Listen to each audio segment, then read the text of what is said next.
Tuhan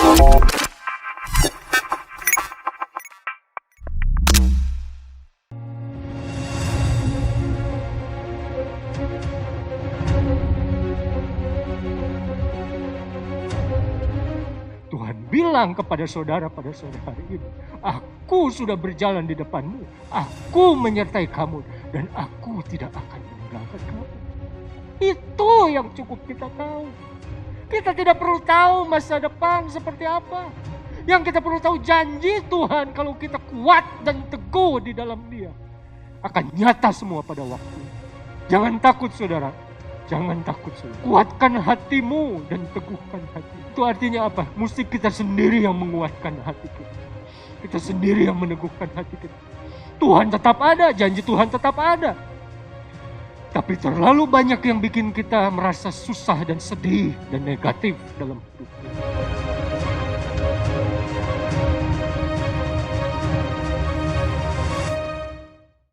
Haleluya. Puji Tuhan, selamat pagi saudara, selamat kita berjumpa di dalam rumah Tuhan ini. Sebelum saya lebih lanjut, saya memperkenalkan diri, nama saya Revi Awandatu, saya dari Cianjur. Terima kasih khususnya kepada Om Yos dan Tante Ibet selalu, juga Saudara Jeff, dan staf pastoral semuanya yang saya hormati ya, Om Gideon, Om Yosep, dan Pak Hani, serta Pak Simon, juga semua staf operasional yang sudah berbaik hati menemani kami yang dari Cianjur makan mulai dari hari Kamis sampai tadi malam. Secara jasmani kami terpenuhi semuanya, saudara, tidak kekurangan apapun. Saya datang ke Kediri ini, Kediri, dari kemarin salah terus, ke Tegal ini dengan sepupu saya. Jadi mohon maaf saya tidak bisa hadir dengan istri, karena istri saya sedang sekolah Alkitab, jadi dianya juga memilih untuk tidak ikut. Dia lebih pilih belajar di sana untuk saat ini. Tapi nanti kalau ada kesempatan pasti saya akan bawa untuk mengenalkan kepada saudara. Puji Tuhan saudara, saya senang hati boleh ada di sini. Timernya nggak jalan ya?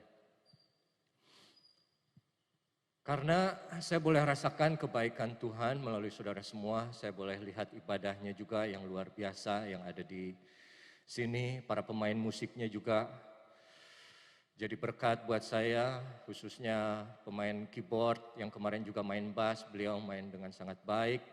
Tadi juga worship leader yang perempuan, buat saya suaranya kayak Rosa dia tuh.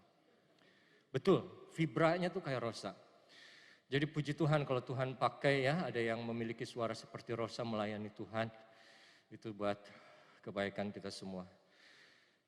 Puji Tuhan saudara, firman Tuhan yang saya akan bawakan pada pagi hari ini. Mari kita buka bersama di Matius 3.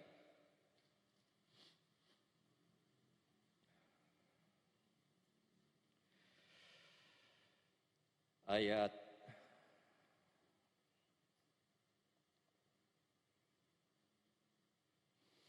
5. Matius 3 kita sudah tahu ini cerita atau satu fatsal yang bercerita tentang pelayanan Yohanes Pembaptis sebelum Yesus memulai pelayanannya atau dibaptis oleh Yohanes. Nah, saat dia datang, dia berkata, bertobatlah sebab kerajaan surga sudah dekat. Dan selanjutnya sampai ayat yang kelima kita akan baca bersama, kita akan lihat bersama. Maka datanglah kepadanya penduduk dari Yerusalem, dari seluruh Yudea dan dari seluruh daerah sekitar Yordan. Lalu sambil mengaku dosanya, mereka dibaptis oleh Yohanes di sungai Yordan. Tetapi waktu ia melihat banyak orang Farisi dan orang Saduki datang untuk dibaptis, Berkatalah ia kepada mereka, "Hai kamu, keturunan ular beludak. Siapakah yang mengatakan kepada kamu bahwa kamu dapat melarikan diri dari murka yang akan datang? Jadi, hasilkanlah buah yang sesuai dengan pertobatan. Jangan mengira bahwa kamu dapat berkata dalam hatimu, Abraham adalah bapa kami. Karena aku berkata kepadamu, Allah dapat menjadikan anak-anak bagi Abraham dari batu-batu ini. Kapak sudah tersedia pada akar pohon dan setiap pohon yang tidak menghasilkan buah yang baik pasti ditebang dan dibuang ke dalam api. Aku membaptis kamu dengan air sebagai tanda pertobatan, tapi ia yang datang kemudian daripadaku lebih berkuasa daripadaku dan aku tidak layak melepaskan kasutnya. Ia akan membaptiskan kamu dengan Roh Kudus dan dengan api." 2 kali disebut. Alat penampi sudah di tangannya. Ia akan membersihkan tempat pengirikannya dan mengumpulkan gandumnya ke dalam lumbung. Tapi debu jerami itu akan dibakarnya dalam api yang tidak terpadamkan. Puji Tuhan. Dari ayat-ayat yang barusan kita baca, ayat 12 yang kemudian akan menjadi titik sentral pelajaran kita pada pagi ini. Yesus datang memang membawa keselamatan. Kita tahu dengan kasih-Nya yang luar biasa, Dia memberi keselamatan melalui pengorbanannya. Yang kita hanya menerimanya saja secara percuma, hanya percaya, dituliskan kita akan selamat. Tapi demikian banyak orang, termasuk orang Kristen juga lupa bahwa dalam Dia datang sebagai juru selamat, tidak luput ada hukuman yang akan diberikan kepada mereka yang tidak percaya. Barusan kita baca Yohanes Pembaptis pun sudah mengatakan 3 kali ada api, api, api. Siapa yang tidak berbuah akan dipotong, dibuang dan dibakar. Termasuk ayat yang alat penampi itu sudah di tangannya. Memisahkan gandum dari bungkusnya atau dari kulitnya. Dan siapa yang bersifat debu atau kosong akan dibuang ke dalam api yang tidak terpadamkan. Dalam Yohanes 3 ayat 16 pun yang kita percaya sebagai titik sentral kabar baik. Di situ tetap ada kata barang siapa yang percaya tidak binasa, melainkan hidup yang kekal. Banyak orang lupa bahwa ada kebinasaan untuk mengimbangi hidup yang kekal. Saudara yang kekasih, dari awal, dari masa penciptaan, dari Kejadian 1, Tuhan sudah adakan pemisahan itu. Kalau saya boleh bacakan untuk saudara, dari Kejadian 1 ayat 3, berfirmanlah Allah, jadilah terang, lalu terang itu jadi. Allah melihat bahwa terang itu baik, lalu dipisahkannyalah terang itu dari gelap. Kalau terang dipisahkan dari gelap, kalau terang disebut baik, artinya gelap adalah sesuatu yang tidak baik. Terang dan gelap dari awal, pertama sudah Tuhan yang pisahkan. Bukan manusia. Ya kan Ref, itu manusia belum ada. Tapi ini adalah gambaran hanya kekuatan, hanya kuasa dari Tuhan yang bisa memisahkan terang dan gelap. Terang dari gelap. Apa yang baik tidak bisa bersatu dengan yang gelap. Kita hidup di dunia zaman air ini. Banyak orang kabar sana sini bilang, oh kita semua sama. Tuhan yang kita sembah sama. Nggak ada bedanya, kita ini sesama manusia. Oh, hati-hati saudara.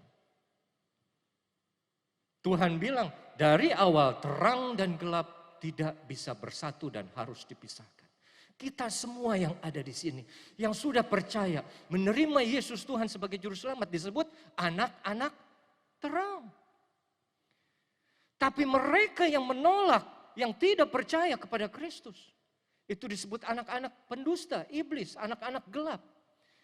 Mau tidak mau, kita harus jalani hidup yang percaya bahwa kita tidak bisa bersatu dengan gelap. Manusia kadang mencoba-coba. Apa yang sudah dipisahkan Allah, mereka coba satukan. Dalam surat Paulus dia berkata,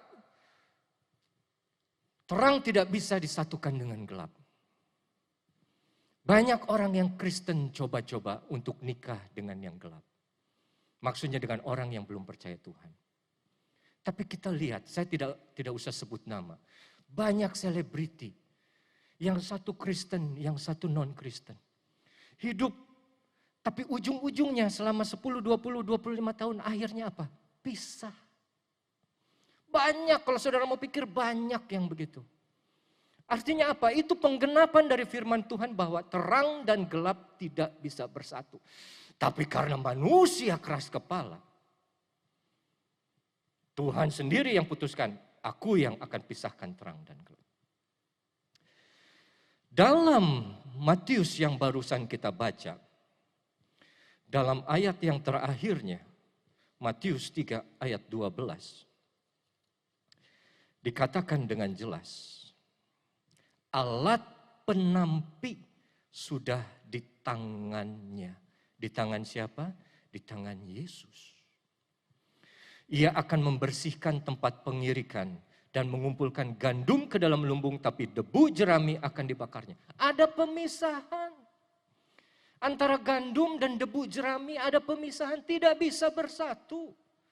Pada satu saat apa yang baik akan dikumpulkan, diambil oleh Tuhan. Dan apa yang tidak baik dikumpulkan juga oleh Tuhan, tapi untuk dibakar ke dalam lautan api.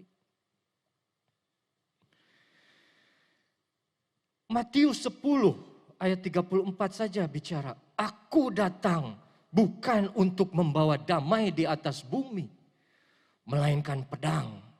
Wow. Tapi katanya Yesus Raja Damai. Yesus sendiri adalah damai. Betul. Untuk mereka yang percaya dan menerima Dia. Tapi di antara orang-orang yang percaya dan tidak percaya, saya tahu di sini saudara, mungkin belum semua keluarga saudara menerima Yesus sebagai Juru Selamat. Dan saudara alami sendiri bagaimana penolakan dari keluarga. Saat kita sungguh-sungguh ikut Tuhan, mereka mulai menjauh dari kita. Mereka mulai mengambil jarak dari kita. Mereka mulai memusuhi kita. Karena apa? Apa yang Tuhan bilang, apa yang Yesus katakan firman pasti terjadi. Aku membawa pedang, pemisahan. Orang tua dari anak, istri dari suami. Menantu dari mertua. Nah, mungkin yang terakhir saudara suka kali ya, kalau menantu dipisahkan dari mertua beda rumah. Tapi itu Yesus sudah katakan semua. Bahwa aku datang membawa pedang bukan untuk damai. Matius 13 ayat 24 sampai 30. Itu dibilang memisahkan lalang dari gandum. Anak manusia menaburkan benih yang baik. Tapi yang jahat, musuh menaburkan benih yang tidak baik, benih yang jahat. Iblis itu adalah lalang. Dan saat pegawai-pegawainya berkata, Tuan, apakah ini akan kita bersihkan? Oh, tunggu dulu, jangan. Tunggu waktunya, jangan kau cabut sekarang. Karena kalau kau cabut sekarang, yang baik pun akan ikut tercabut. Lalang dan gandum, ada satu saat mereka tidak bisa dibedakan oleh mata manusia kita. Hanya mata Tuhan saja yang bisa membedakan mana gandum, mana ilalang. Saudara ingat masih tentang perumpamaan pesta yang besar. Di mana Tuhan mengundang pesta untuk perjamuan anaknya. Dia undang semua orang. Tapi tidak ada yang datang. Dan akhirnya dia bilang, undanglah yang kamu temui siapa saja di perempatan-perempatan jalan. Memang itu adalah gambaran keselamatan yang diberikan kepada kita yang bukan orang Israel. Tapi saat mereka datang, saat mereka masuk ke ruang perjamuan itu, lalu ada satu saat di mana tuan rumah turun masuk melihat ke perjamuan pesta. Dan dia melihat satu orang yang tidak memakai baju pesta. Kita tahu itu baju pesta bicara mengenai baju kebenaran dari Allah yang dipakaikan kepada kita manusia.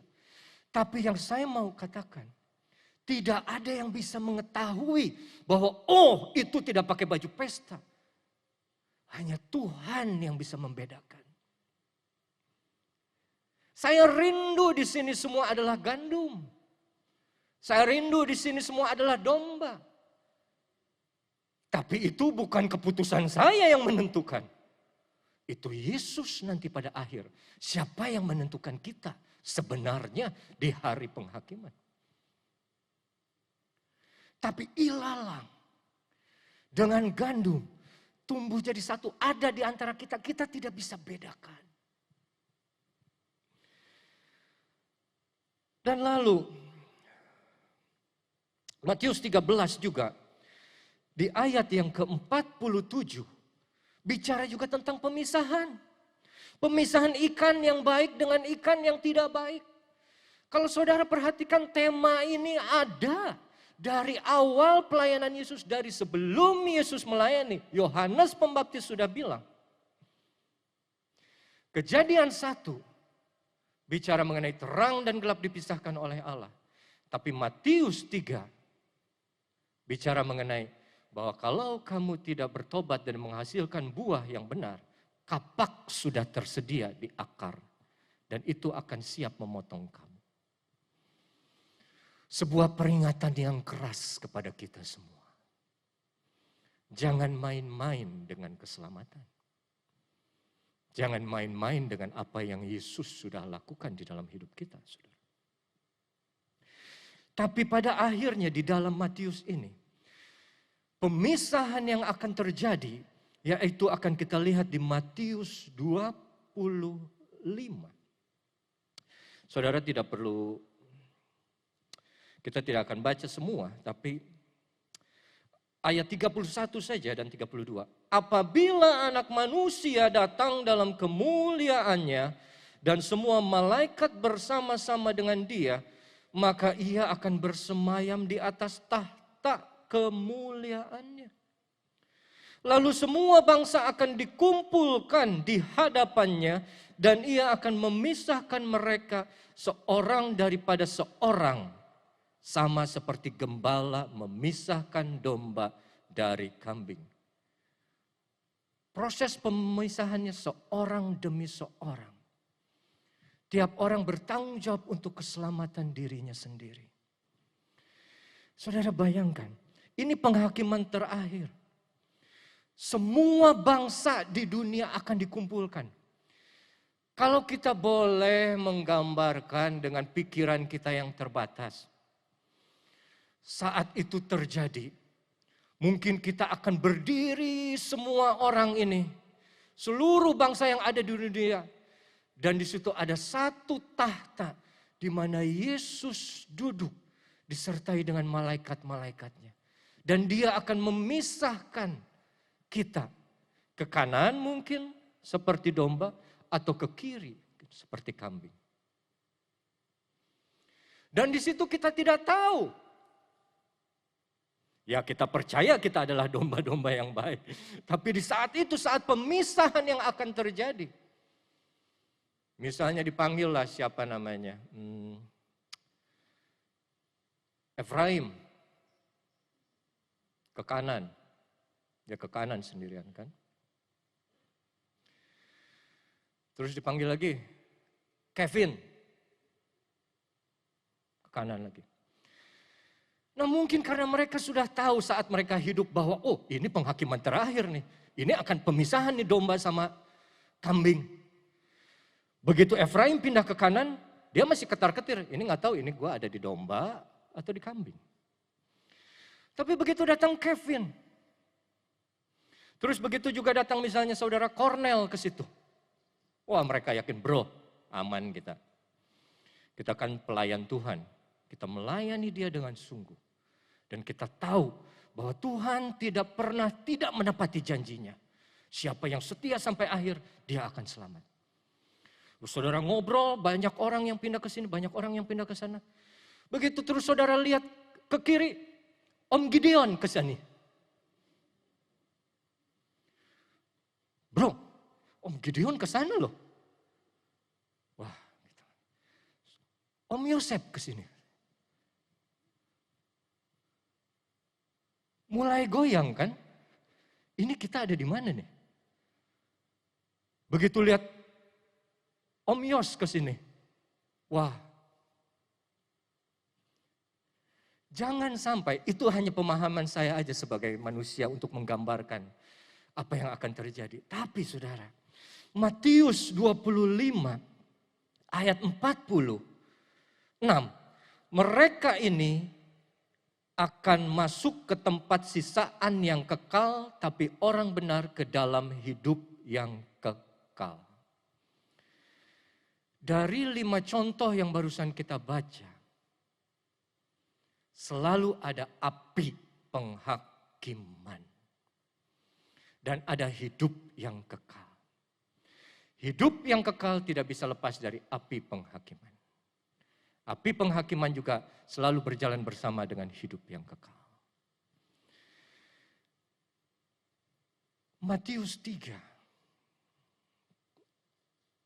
ayat 12 yang tadi kita bilang.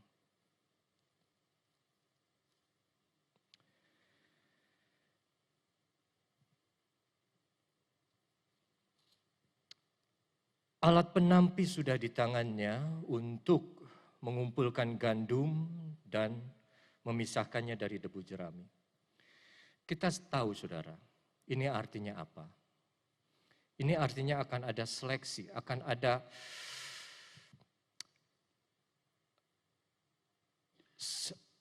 pemilihan yang baik dipisahkan dari yang jelek, yang buruk dipisahkan dari yang baik. Tapi alat penampi yang ditulis di situ adalah dalam bahasa Inggrisnya winnowing fan, atau memang alat penampi, cara menampi.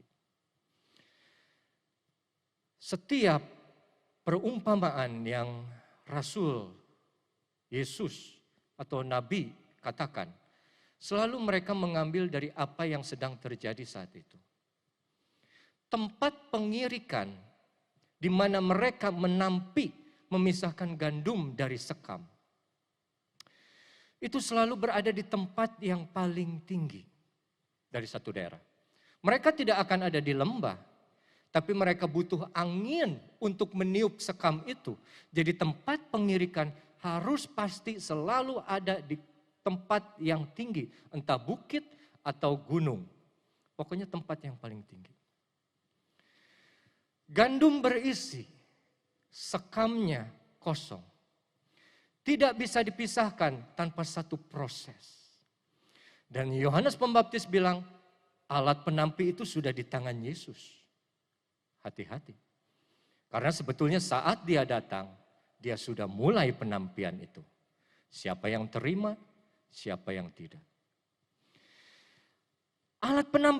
Tempat pengirikan itu tempat yang luas, saudara. Tanah datar. Dan gandum yang mau dipisahkan dari sekam, itu dibuang ke tanah. Dan diputarkan, dikelilingkan. Lingkaran. Di tanah di bawah disimpan. Proses penampian saat itu ada berbagai macam tahap. Yang pertama, ada satu papan kayu yang mungkin tebalnya sekitar 5 cm. Mungkin sekitar 60 kali 80 cm. Papan kayu itu dikasih lubang banyak. Dan di setiap lubang itu dipasangkan batu, dimasukkan batu.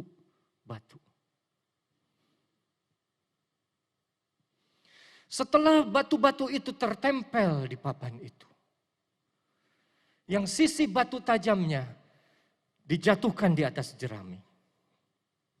Dan papan itu diikat ke seekor keledai. Dan keledai itu ditarik oleh seorang manusia. Dan mereka berjalan terus di atas gandum itu.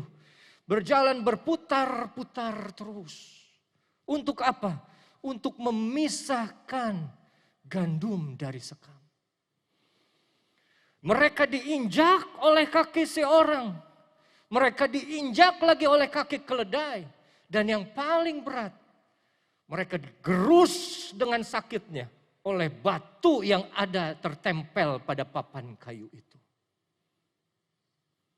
Oh saudara, kehidupan tidak makin mudah. Kalau saudara sadari saat kita mengalami kesusahan itu mau tidak mau sadar atau tidak sadar, kita harus terima. Ini adalah bagian dari penampian yang Tuhan kerjakan dalam hidup kita. Mungkin saudara pernah dengar bahwa COVID ini adalah cara Tuhan juga untuk menampi. Mana yang sungguh-sungguh sama Tuhan dan mana yang tidak sungguh-sungguh sama Tuhan. Dan saya percaya kalau saudara semua yang masih ada di kebaktian pagi ini, itu saudara yang betul-betul sungguh-sungguh ikut Tuhan.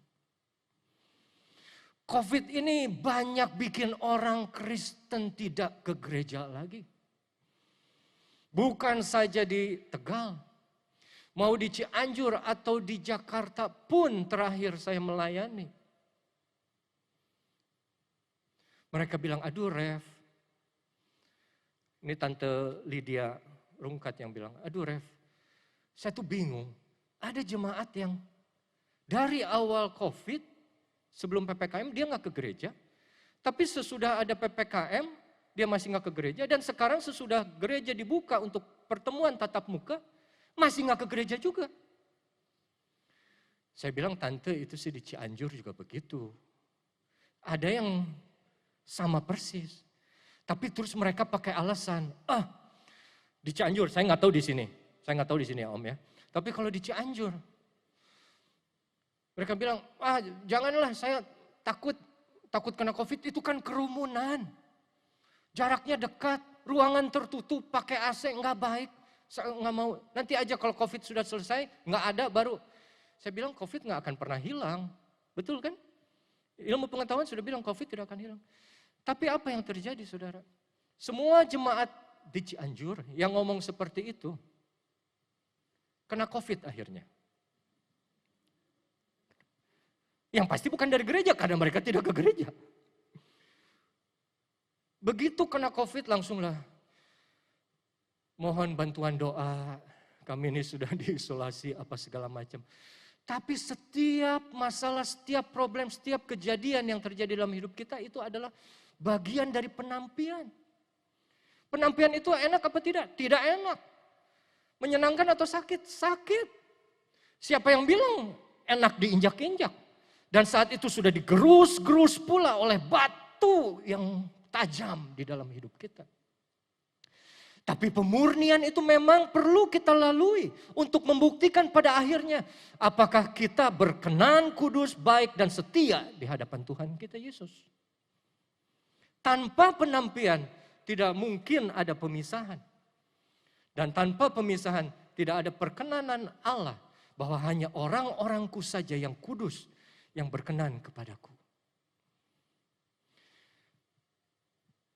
Ada yang bilang sekam ini adalah kejahatan dari hidup kita.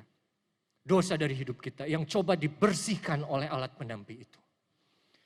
Tapi saya lebih suka bilang, sekam ini adalah orang-orang yang tidak sungguh-sungguh atau orang yang tidak percaya kepada Tuhan. Dan mereka ada di antara kita. Kita tidak bisa kenal, kita tidak bisa pisahkan. Makanya hanya Yesus sang penampi itu yang sudah datang. Dan saudara, saat sudah diinjak-injak oleh kaki manusia dan kaki keledai dan digerus oleh batu-batu yang tajam itu. Ada saatnya dia ambil garpu, alat winnowing fan, garpu yang buat jerami kalau saudara lihat. Dan dia tusuk, angkat, dia tusuk, dia angkat, dia tusuk dan diangkat.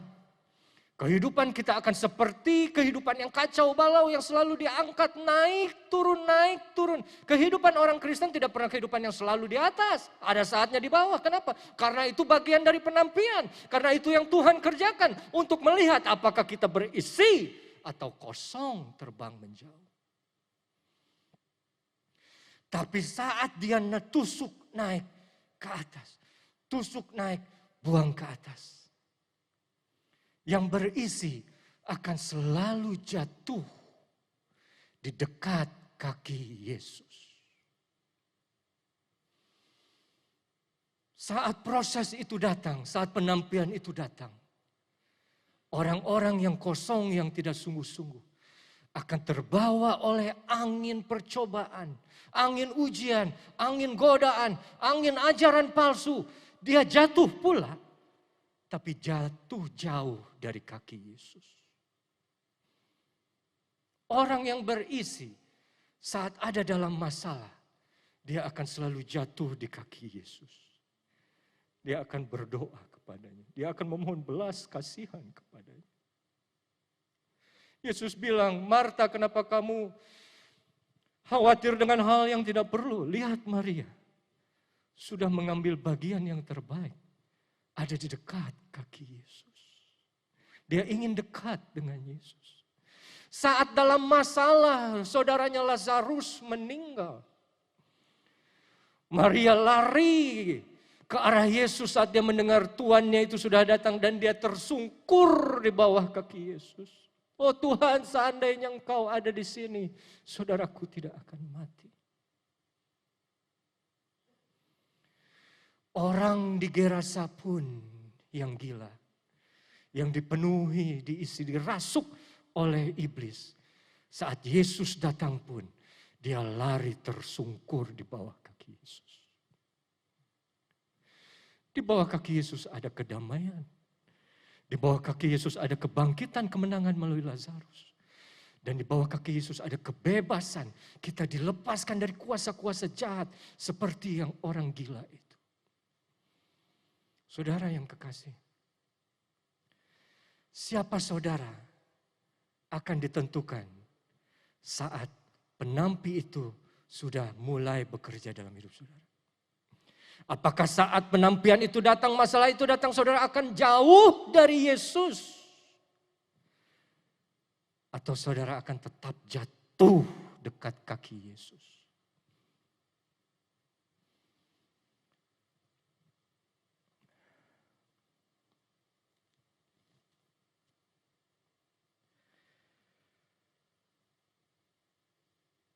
Pada akhirnya,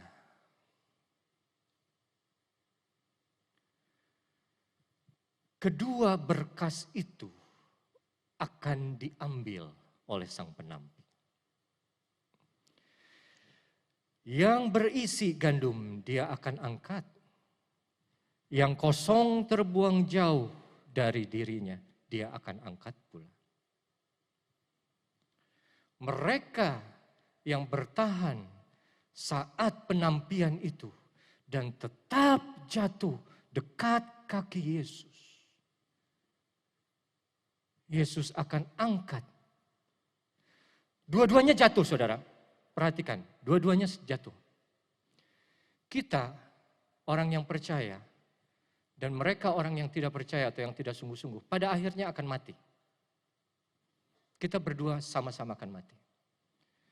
Tapi pada saat hidup saudara, selalu jatuh dekat di kaki Yesus. Saat kita mati, kita akan mengalami kebangkitan yang pertama.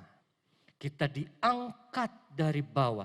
Dari kematian itu kita dibangkitkan oleh Kristus. Dan dibawa masuk ke dalam lumbungnya atau ke dalam rumahnya. Bicara bahwa orang-orang yang percaya akan mengalami kebangkitan pertama dan memerintah bersama Kristus. Kerajaan 1000 tahun damai. Tapi sekam yang kosong, yang jauh dari Kristus jatuhnya dan mati. Itu pun Kristus datang. Dan dibangkitkan pula, diambil. tapi akhirnya dibuang ke dalam api yang tidak terpadamkan.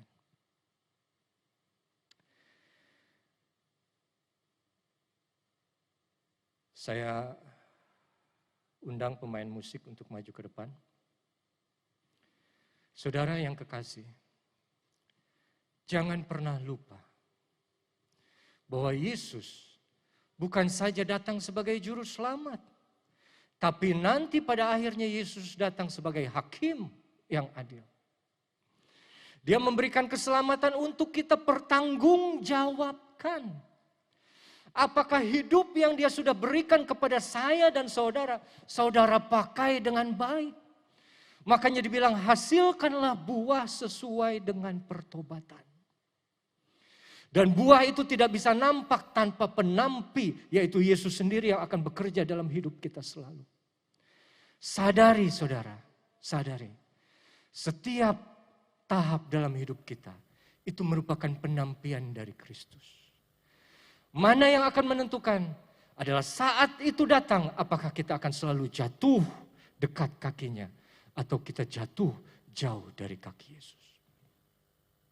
Tapi saya percaya semua yang ada di sini adalah orang-orang yang senantiasa ingin dekat kepada Yesus Kristus itu sendiri.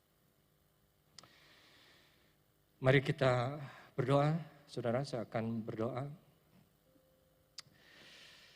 Tuhan, kembali kami bersyukur pagi ini untuk firman-Mu yang mengingatkan kami, yang mengajarkan kami. Bahwa Sang Penampi yaitu Engkau sendiri Tuhan, sudah mulai bekerja di dalam hidup kami. Bapa yang baik, kami mau menjadi anak-anak pengikut-Mu yang menghasilkan buah sesuai dengan pertobatan kami. Kami ingin menjadi domba, kami ingin menjadi gandum Tuhan, kami menjadi ikan yang baik. Kami ingin menjadi sesuatu yang menyenangkan hati-Mu. Sehingga biarlah pada saatnya kalau penampian itu datang, kami tidak jauh dari-Mu Tuhan. Kami tidak tersingkir dari-Mu Tuhan. Tapi kami selalu jatuh dekat kaki-Mu Yesus. Karena kami tahu Bapa, saat penampian itu datang berat segala sesuatu. Tapi saat kami hadir di dekat-Mu, hadir di kaki-Mu, bersujud di hadapan-Mu, mengharapkan belas kasihan-Mu Bapa, kami boleh bertahan sampai pada akhir.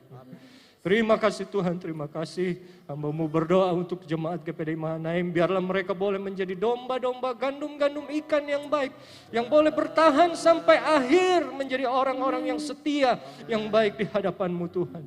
Terima kasih Bapa, jadikan kami pelaku, bukan saja pendengar Tuhan. Sehingga kami boleh menyenangkan hati-Mu. Terima kasih Tuhan, kami terima berkat firman Tuhan ini. Di dalam nama Tuhan Yesus Kristus. Haleluya. Amin.